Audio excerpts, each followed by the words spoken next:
तो अल्हम्दुलिल्लाह हमारी मीटिंग हो चुकी है और इस वक्त सब लोग लंच कर रहे हैं और मीटिंग बहुत अच्छी सक्सेस रही।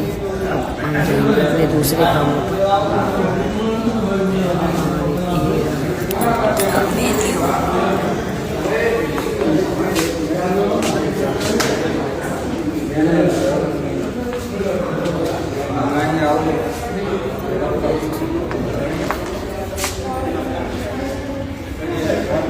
आज हमें काफ़ी सारे काम थे जिसके लिए हमें इस मीटिंग के लिए पोस्टपोन करना पड़े। अब हम मीटिंग से फारिग हुए तो इंशाल्लाह ताला वो सारे काम करेंगे।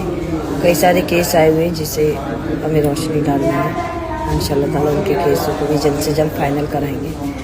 ऐसे ही जो लोग अपने केस देना चाहते हैं तो मुझसे रब्ता कर सकते हैं।